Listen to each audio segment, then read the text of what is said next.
हाय दोस्तों, एक नई वीडियो में स्वागत है। आज के वीडियो में हम लोग सीयूटीपी की हिस्ट्री के 2024 के क्वेश्चन पेपर सॉल्व करेंगे, जो 13 मार्च 2024 को हुआ था सेकंड शिफ्ट में। 75 क्वेश्चन रहेंगे इसमें। और इसके पहले हम लोगों ने 2022 और 2023 का भी क्वेश्चन पेपर सॉल्व किया है। और इसके पहले हम लोगों ने 2022 से लेकर 2025 तक AISC यानी आर्कियोलॉजी ऐसे नहीं है, जो HUQP 01 पेपर कोड होता है उसको भी सॉल्व किया है। इसका पेपर कोड होता है HUQP 09। तो हम लोग सीधे क्वेश्चन पे आते हैं। तो क्वेश्चन की बात है, पहला क्वेश्चन बताते हैं, कौन सा गैर राजतांत्रिक महाजनपद था? नॉन मोनार्कियल था, पेंशन टाइम में रिपब्लिक पीरियड था। तो उससे क्वेश्चन पूछता है ये। तो छोटा सा टॉपिक मतलब क्वेश्चन आता है इससे। तो ब्रजी या वज्जी जो था, जिसकी राजधानी थी वैशाली, ये 8 संघों को मिलाकर एक रिपब्लिक था, गणतंत्र था। ये गैर राजतांत्रिक महाजनपद था। 2 थे, एक वज्जी था उसमें से, और दूसरा मल्ल था। मल्ल समुद्रगुप्त गुप्त वंश का महत्वपूर्ण शासक था, क्योंकि इसके सिक्के प्रसिद्ध हैं। सिक्के का एक्ट सस्ती इससे क्वेश्चन होता है। सिक्के अलग अलग टाइप के हैं। तो जो युद्ध प्रकार के सिक्के हैं, उसमें राजा कुठार या फरसा चलाता हुआ दिखता है। तो फरसा था मृत्यु का, त्रिकाल का, यम का। तो 4 ऑप्शन करेक्ट है। मगध की पुरानी राजधानी राजगीर होती है, जिसे गिरिब्रज भी कहा जाता था। ये 7 पहाड़ियों से घिरा हुआ था, कहने 5 पहाड़ियों पहाड़ियों से घिरे होने के कारण इसको गिरिब्रज कहते थे। और पहाड़ियों से घिरा होने के कारण ये सुरक्षित था। उदयन में जो हर्यक वंश का था उदयन, उसने गिरिब्रज से पाटलिपुत्र में अपनी राजधानी स्थानांतरित की थी। बुक और उसके राइटर को मैच कराना है। जैसे KP जायसवाल की सबसे फेमस पुस्तक है हिंदू पॉलिटी, और RC मजूमदार ने ईस्ट ईस्ट एशिया को के साइड के ऊपर लिखा है Hindu colony in the far east, जैसे इंडोनेशिया, थाईलैंड, इसके ऊपर जो कॉलोनी बनी थी भारत में, उसके ऊपर RC मजूमदार ने लिखा है। जेम्स समीर जो एक उपयुक्ततावादी था, उसका फेमस पुस्तक है हिस्ट्री ऑफ ब्रिटिश इंडिया। और AL बॉसम की फेमस पुस्तक है the wonder that was India. Borobudur का महान बौद्ध मंदिर जो है, जो जावा में स्थित है, इसका निर्माण शैलेंद्र राजवंश ने किया था 8वीं 9वीं शताब्दी के आसपास। शैलेंद्र राजवंश ने किया था, जावा में स्थित है। अलवार और नयनार 2 भक्ति समुदाय थे। नयनार सिंह भक्त और अलवार वैष्णव भक्त थे। इनके बारे में कुछ स्टेटमेंट दिए गए हैं, कि जिसमें से हमको बताना है कि कौन सा एक नहीं है। ये पुरुष संत अपना जीवन समाज के एक हिस्से के रूप में नहीं जीते थे, जीते थे तभी ना भक्ति का जो प्रचार किया था इन्होंने, ये समाज में जीते थे। ये वाला गलत है, यानी यही वाला बताना था। अधिकांश पुरुष शादीशुदा थे, ये भी करेक्ट है। 63 नयनार संत थे, जिन्हें शैव भक्त कहा जाता है। 12 अलवार संत थे, ये विष्णु भक्त थे। तो ये सब करेक्ट है। ऊपर पहला वाला ऑप्शन इसमें जो कि करेक्ट नहीं है, इसलिए आंसर इसका करेक्ट होगा इस क्वेश्चन के अकॉर्डिंग, क्योंकि इसमें नहीं पूछा था। अगर कथात्मक ग्रंथ है, संगम साहित्य के कथात्मक ग्रंथ के बारे में पूछा, जैसे कहते हैं मेरा कनक्कू, तो किरण कनक्कू उसे कहते हैं जो उपदेशात्मक ग्रंथ हो, उसे कहते हैं किल कनक्कू। मृगचकटिका शूद्रक मैच है। मेघदूत कालिदास, सप्तवासवदत्ता भास, और विक्रमांक देवचरित ये बिल्हड़। ये हो गया करेक्ट मैचिंग। ये क्या है, ये बुक है और ये ऑथर है, इनको मैच कराना था। नेक्स्ट क्वेश्चन है क्वेश्चन नंबर 9। इसको लगाना है कालानुक्रम में। इन सभी घटनाओं को कालानुक्रम क्रोनोलॉजिकल आर्डर में लगाना है, लॉजिकल आर्डर। तो सबसे पहले तो गुप्त वंश की स्थापना होगी, फिर उसके बाद स्कंदगुप्त के शासनकाल को होगा, फिर हुड़ों का जो मध्य भारत और मालवा के साइड में आधिपत्य होगा। तो लास्ट में क्या हुआ कि गुप्त शासक के हाथ से बिहार उत्तर प्रदेश, जो कि उनके साम्राज्य का केंद्र था, बिहार उत्तर प्रदेश, वो भी हाथ से निकल जाएगा। तो ये क्रम से रहेगा पूरा, पहले स्थापना, फिर स्कंदगुप्त के शासनकाल, फिर हुड़ों का आक्रमण तथा मध्य भारत पे उनका आधिपत्य, और बिहार और उत्तर प्रदेश भी गुप्त के हाथ से निकल जाएगा। जैन धर्म से संबंधित कुछ तथ्य दिए गए हैं, उस पर विचार करना है और सही कथन को पहचानना है। तो वर्धमान महावीर ने सर्व ज्ञान पर कैवल्य प्राप्त किया, जिसके माध्यम से उन्होंने दुख और सुख पर विजय प्राप्त की। करेक्ट है। 12 वर्ष की तपस्या की थी रजुपालिका नदी के किनारे। दूसरा स्टेटमेंट, हिंसा न करना करेक्ट है, झूठ न बोलना करेक्ट है, चोरी न करना करेक्ट है, लेकिन ब्रह्मचर्य का पालन करना है, वो भी कड़ाई से, और जमाखोरी भी नहीं करनी है। तो ये वाला स्टेटमेंट गलत है। अनेकांतवाद के सिद्धांत में कहा गया कि वास्तविकता सरल है और इसका एक ही पहलू है, ये भी गलत है। अनेकांतवाद यानी एक से अधिक, एक ही पहलू कैसे होगा, ये जटिल है। महावीर के पूर्ववर्ती पास ये अपने अनुयायियों ने अपने शरीर में ऊपरी और निचले हिस्से को ढकने के लिए कहा था। करेक्ट है ये, क्योंकि 23वें तीर्थंकर जो थे पार्श्वनाथ, उन्होंने अपने अनुयायियों को शरीर के ऊपरी और निचले भागों को सफ़ेद कपड़ों से, श्वेत वस्त्र से ढकने की अनुमति दी थी। तो पहला ए और डी करेक्ट है second option. Northern black polished ware, ये किसको दर्शाते हैं, ये सेकेंड अर्बनाइजेशन को दर्शाते हैं, निधि नगरीकरण को। तो ये संबंधित किससे होंगे, मौर्य पीरियड से होंगे। क्योंकि छठी शताब्दी ईसा पूर्व के से लेकर छठी शताब्दी ईस्वी तक थे। ये मौर्य काल जो तीसरी शताब्दी के आसपास थे। नगर बने, नगर के बाद विशाल साम्राज्य प्राप्त हुआ नगर की।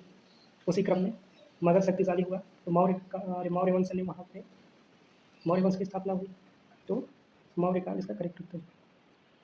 सृष्टि जो होते थे पेशेवर बैंकर और साहूकार होते थे। जो साधुआ होता था, जो व्यापारिक कारवां चलता था, उसका नेता होता था। श्रेणी या गिल्ड उसे कहते थे जो व्यापारी उत्पादक कंपनियों के संगठन में होते थे। मणिग्रामम होता था, दक्षिण भारत में पाया जाता था। ये कंपनी जो कि दक्षिण भारत में काम करती थी। ये दक्षिण भारत की गिल्ड है मणिग्रामम। पुर्तगालियों ने 1560 में द्वीप पर कब्जा किया। नहीं, 1535 में। ये 1535 में किसने बहादुर शाह के समय कब्जा किया था। तो ये वाला गलत हो गया। अकबर सूरत उनके साथ मैत्रीपूर्ण संबंध स्थापित करना चाहता था। करेक्ट है। क्योंकि व्यापार करने के लिए कार्टेज जो होता था वो मुगल सम्राट को भी लेना पड़ता था, इसलिए मैत्रीपूर्ण ही कहना चाहते थे पुर्तगालियों से। तो ये भी वाला करेक्ट है।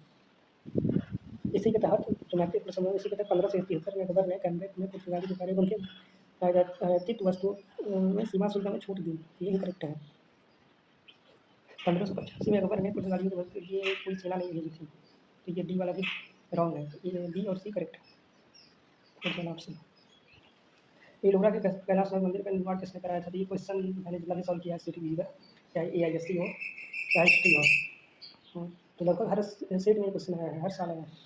कृष्ण प्रथम ने करवाया था जो राष्ट्रकूट शासक था।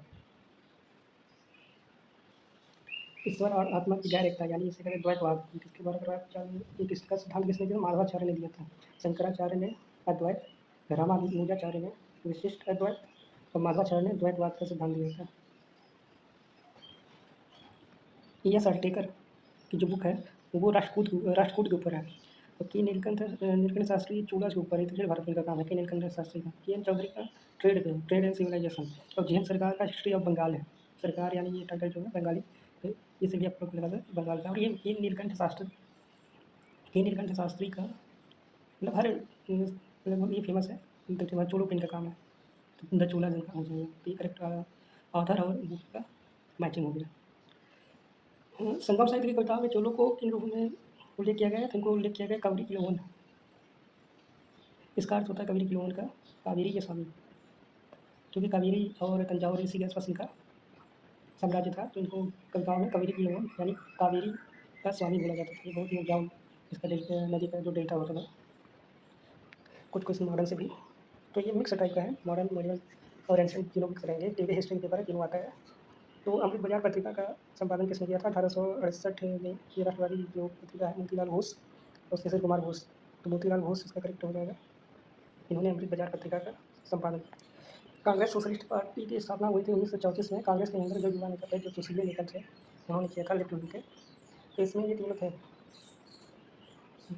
नरेंद्र थे, मीनू गोस्वामी थे और अच्युत पटवर्धन थे। सी राजगोपालाचारी उसके हिस्सा नहीं थे। ये थर्ड वाला करेक्ट है। सी राजगोपालाचारी उसके हिस्सा नहीं थे क्योंकि ये दक्षिणपंथी थे। और ये जो कांग्रेस सोशलिस्ट पार्टी थी समाजवादी द्वारा बनाई गई थी। इसे पूरी तरह लेफ्टिस्ट भी नहीं कर सकते, समाजवादी थे, बीच वाले जो। 1936 में अखिल भारतीय किसान सभा का जो गठन हुआ लखनऊ में, पीछे भी क्वेश्चन आ चुका है, बड़ा फेमस इंपॉर्टेंट क्वेश्चन है, आगे भी आएगा। इसके जो अध्यक्ष थे शाहजहान सरस्वती थे। क्रोनोलॉजी का गाइड लगाना है, ये तो बस लिखते हैं। तो ये देख लेते हैं दोस्तों। 1000 ईस्वी से 600 ईसा पूर्व, 1000 ईसा पूर्व से 600 ईसा पूर्व उत्तर वैदिक काल था। उत्तर वैदिक काल में रिचुअल बढ़ गए थे और आध्यात्म पे ज़्यादा बल दिया जाता था। अध्यात्म और मुक्ति के मार्ग में भौतिकवाद, तो उसके विरोध में कुछ आंदोलन हुए, जैसे आजीवक हुआ, चारवाक हुआ, फिर दर्शन आए। तो उसी टाइम छठी शताब्दी ईसा पूर्व के टाइम भौतिकवादी दर्शन का विकास हुआ। तो पता है कि हम वैदिक दर्शन जिससे मुक्ति के लिए ज़्यादा प्रेरित करता था, संसार को उस पर ज़्यादा ध्यान नहीं देता था। तो भौतिकवादी संसार को ज़्यादा ध्यान देते थे। इसके विरोध में अपोजिट चारवाक दर्शन जैसे हो गया, तो आया। तो इसको हम पहले रख लेंगे। बादरायण के ब्रह्मसूत्र का संकलन फिर हुआ इसके बाद डी। फिर शंकर ने, जो कि पूर्व मध्यकाल के थे, ब्रह्मसूत्र पर एक प्रसिद्ध टीका लिखी। ये हो गया ए। और लास्ट में आएंगे रामानुज, इन्होंने टीका लिखी। तो सी इसमें तो ये तो है कि पहले संकलन होगा तभी उस पर टीका लिखा जाएगा। तो डी तो पहले आना ही आना है। तो ये हो गया करेक्ट क्रोनोलॉजी। तो विक्रमशिला यूनिवर्सिटी की जो स्थापना थी वो पाल वंश के धर्मपाल ने की थी, धर्मपाल ने। और जो नालंदा था, उसी तरह यहाँ भी बौद्ध धर्म की शिक्षा दी जाती थी, विशेषतः वज्रयान शाखा की शिक्षा दी जाती थी।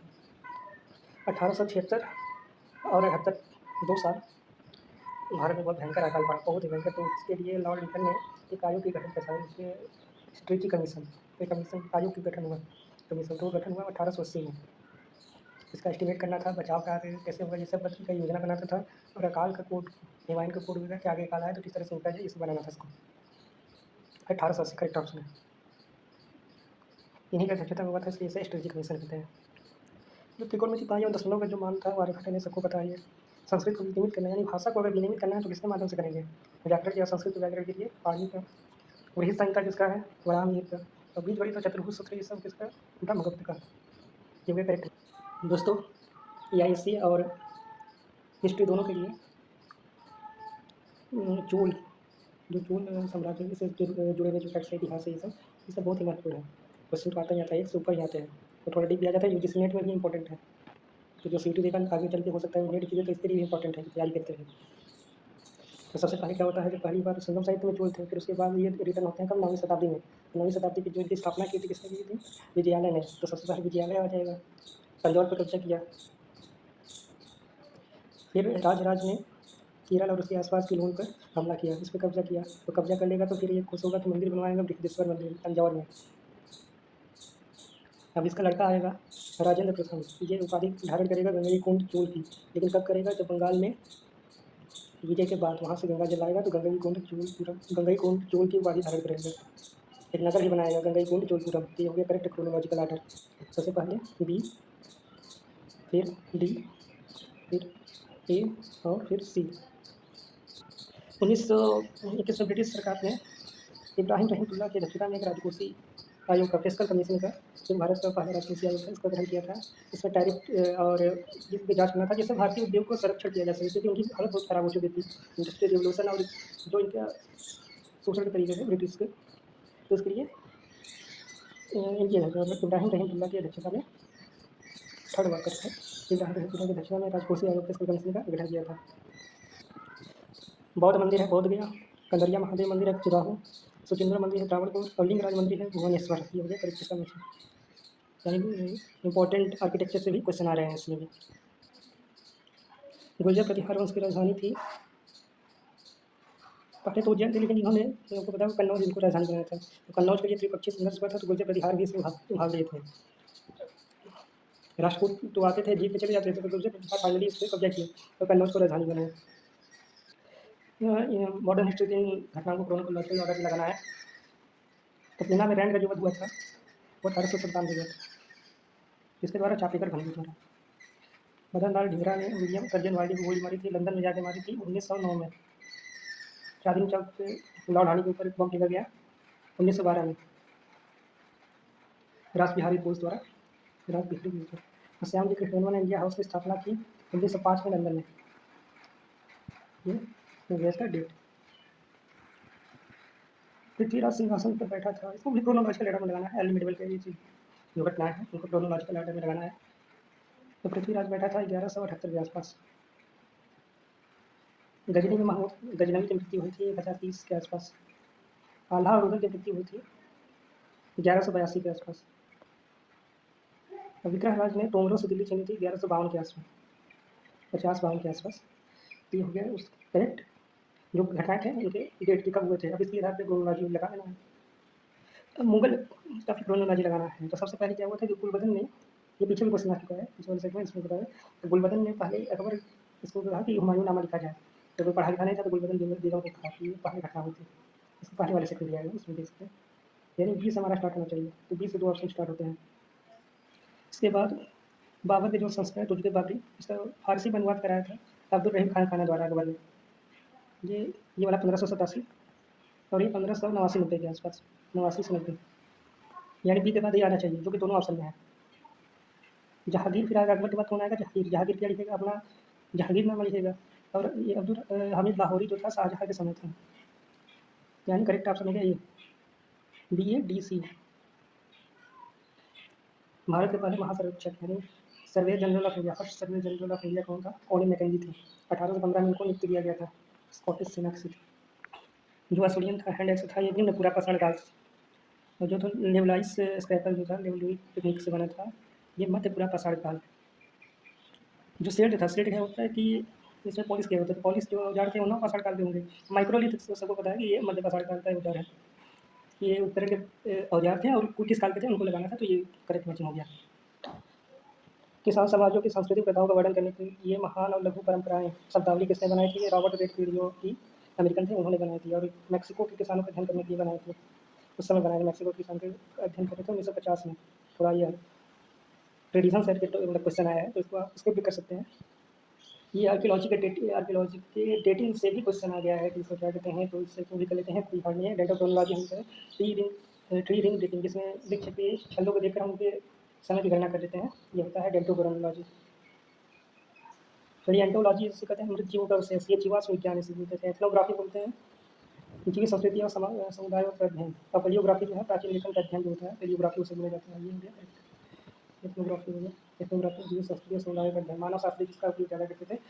आर्कियोलॉजी और एथनोग्राफी को मिलाकर एथनो आर्कियोलॉजी भी होता है, जो कि जीव संस्कृति का अध्ययन करता है, लेकिन किसके लिए? इंटरप्रिटेशन करने के लिए आर्कियोलॉजिकल सोर्सेज का। दोस्तों पिछले वाले सेट में हम लोग देखे थे कि मोहम्मद बिन तुगलक ने एक रेड दिया था जिसे सौंदर्य कहा जाता था कृषि के लिए, और इसे तकावी भी कहा जाता था। तकावी उसमें कहा था कि इसके लिए खेती में सुधार के लिए किस विभाग की स्थापना की? तो दीवाने अमीर वही की स्थापना की।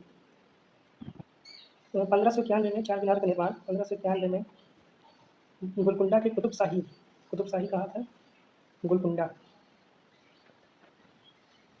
कुतुब शाही वंश से थे। 1591 में निर्माण कराया था, नाम था मोहम्मद कुली कुतुब शाह। Correct option 1।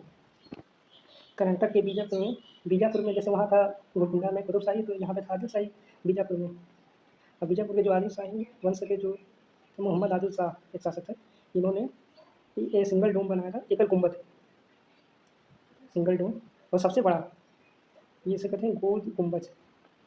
बीजापुर में गोल गुंबज, ये सेकंड वाला करेक्ट है। इब्न बतूता किसके काल में भारत आया? तो ये मोहम्मद बिन तुगलक के काल में भारत आया। मोरक्को से आया था। मोरक्को अफ्रीका का नहीं, एक कंट्री, अफ्रीका कॉन्टिनेंट है और मोरक्को वहाँ का कंट्री है। चाइना से भेजा गया था इसको, पीछे भी क्वेश्चन आ चुका है। शाहजहां द्वारा बल्ब का कैंपेन किया गया था 1646 में। मुगल काल से संबंधित दूसरा जो अग्रेरियन सिस्टम है, ये इरफान हबीब ने लिखा है। Partisan politics at Mughal court, ये सतीश चंद्रा की पुस्तक है। The Mughal nobility under Aurangzeb, ये M Athar Ali, Mohammad Athar Ali. Historian and historiography during the reign of Akbar, ये हरवंश मुखिया। इसने भारतीय और ईरानी संगीत परंपरा को मिलाकर भारतीय संगीत के विभिन्न रागों की रचना की, तो ये था अमीर खुसरो। कव्वाली का, सितार का और विभिन्न रागों का मिलाकर ईरानी और भारतीय, और तबले का आविष्कार इसने ही किया था। यनम, सनम, ये सब जो नए राग थे इनका भी आविष्कार किया था अमीर खुसरो ने। दोस्तों नेक्स्ट क्वेश्चन पे आते हैं। तो महात्मा गांधी के संदर्भ में निम्नलिखित विचार करना है और सही वाला पकड़ना है। 1918 में महात्मा गांधी ने हस्तक्षेप किया था। हाँ बिल्कुल ये करेक्ट है। एक बोनस को लेकर हस्तक्षेप किया था 1918 में अहमदाबाद मिल मजदूर। बी वाला भी करेक्ट है कि अहमदाबाद के श्रमिक आंदोलन में गांधी ने कपड़ा मिल श्रमिकों के लिए काम करने की बेहतर शर्तों और दशाओं की मांग की थी, ये भी करेक्ट है। अहमदाबाद के श्रमिक आंदोलन में गांधी ने श्रमिकों की हड़ताल गिराने और मजदूरी में 25% नहीं 35% था। ये वाला करेक्ट नहीं है क्योंकि 25 दिया है। 1918 में गांधी ने यूरोपीय नहीं बनाना सोचा, अहमदाबाद किसानों का संगठन किया था, नहीं ये गलत है क्योंकि 1918 में अहमदाबाद में नहीं 1917 में चंपारण में किया था, किसानों को संगठित किया था नील बागानों के खिलाफ 1917 में चंपारण में बिहार में। यानी इसका ए और बी करेक्ट है बस, और दोनों गलत है।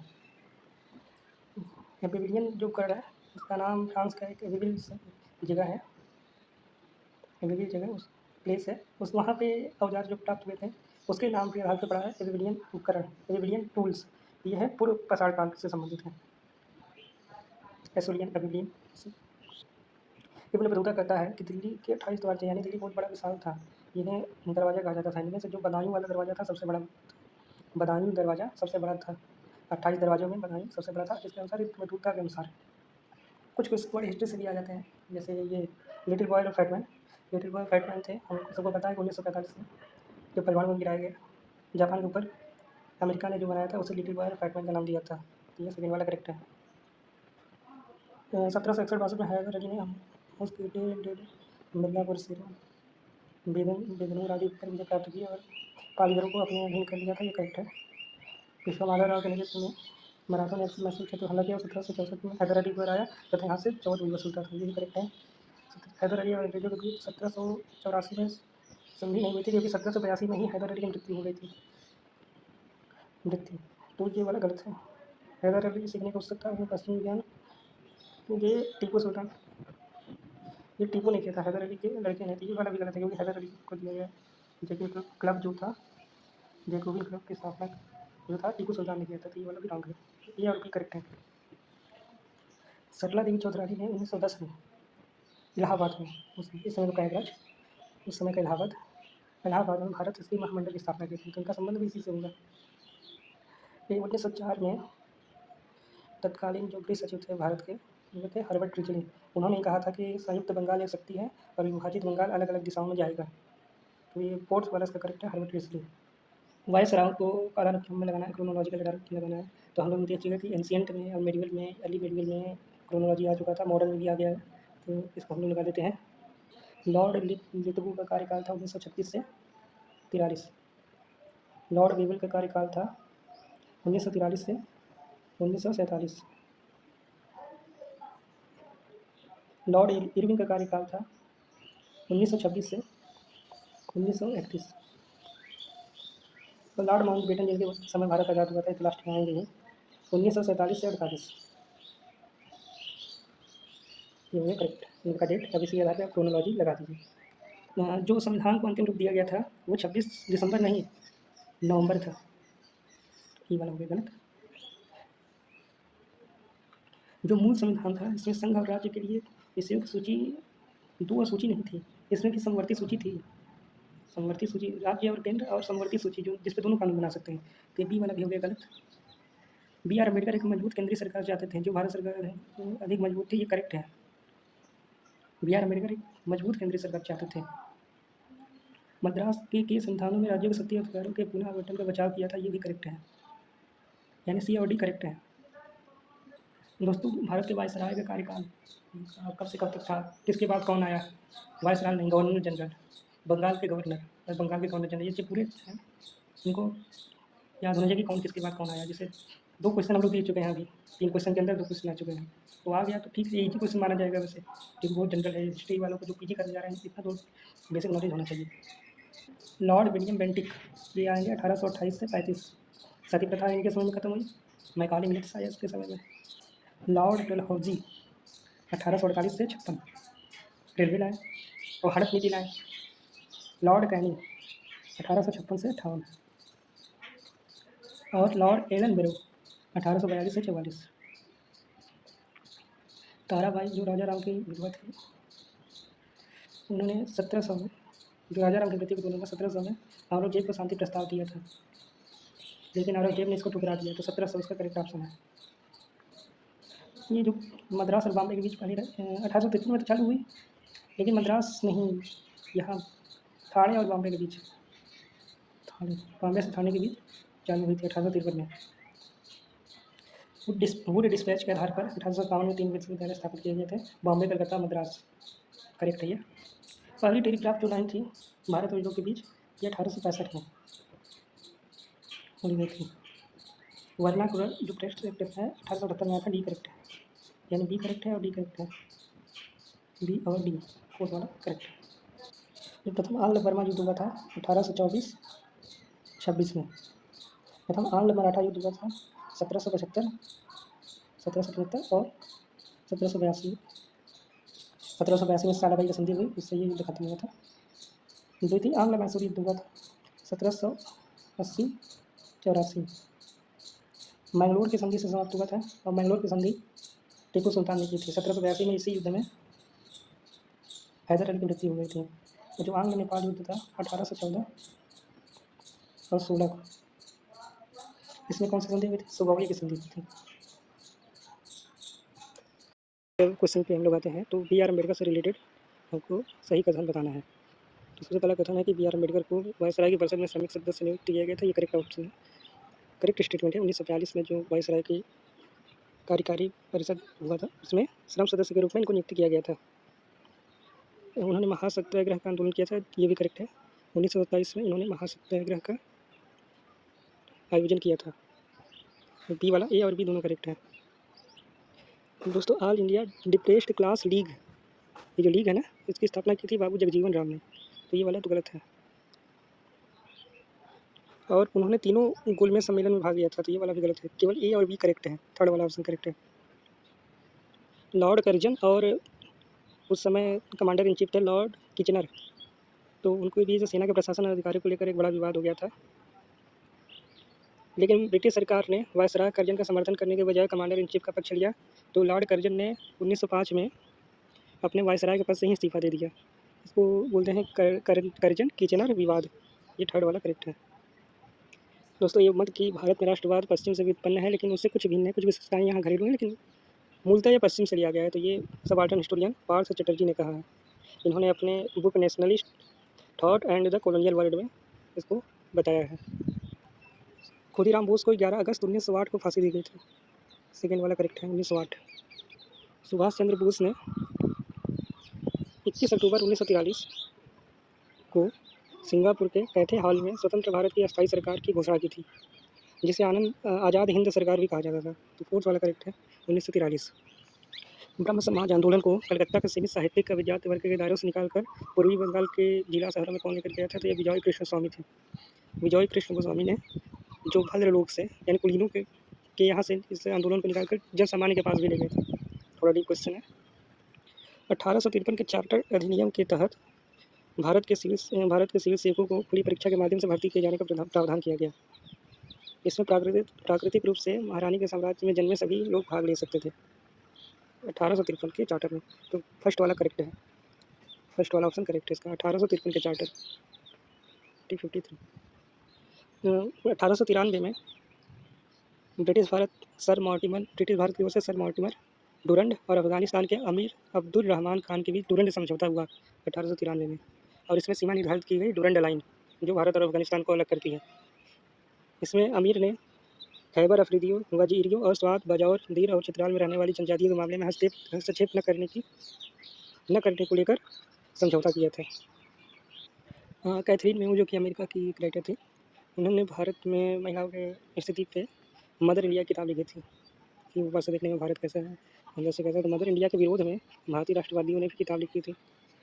तो अनहैप्पी इंडिया लिखा गया था इसी के विरोध में। तो इसको लिखा था 1928 में लाला लाजपत राय ने।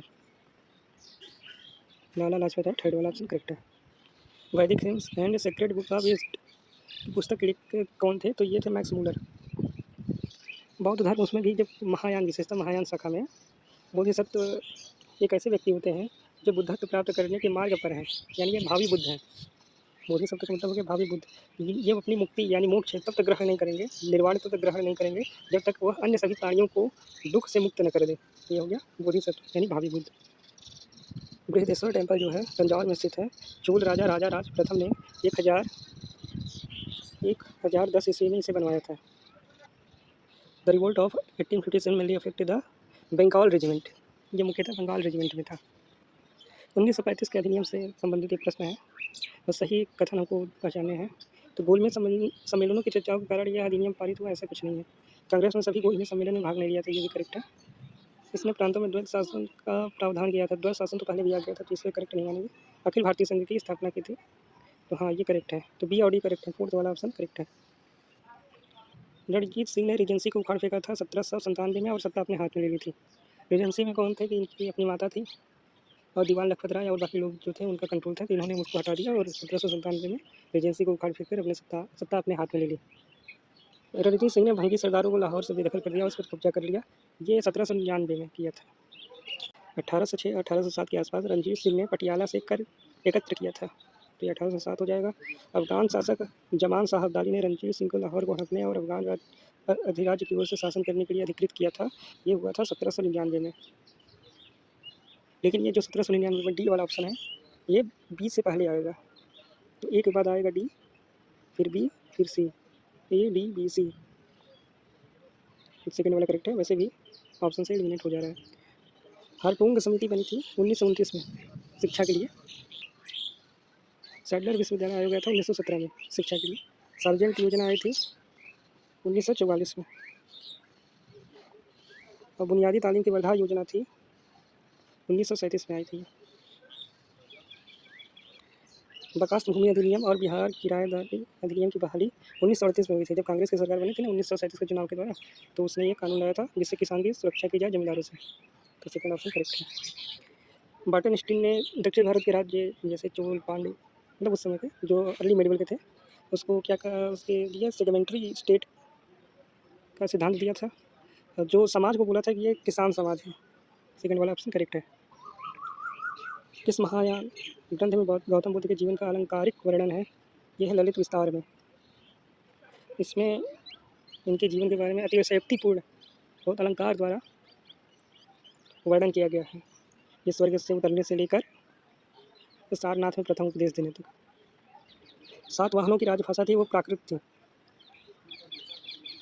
और अभिलेख जो थे, जो लिपि का प्रयोग होता था लिखावट का, लिपि थी ब्राह्मी में अभिलेख इनके मिले हैं, और भाषा थी प्राकृत। तो दोस्तों इस तरह हम लोगों ने CET PG के सभी 75 क्वेश्चन को कर लिया है। यह CET PG 2024 का हिस्ट्री का प्रश्न पत्र था, इतिहास का। तो मिलते हैं नेक्स्ट वीडियो में, तब तक के लिए धन्यवाद।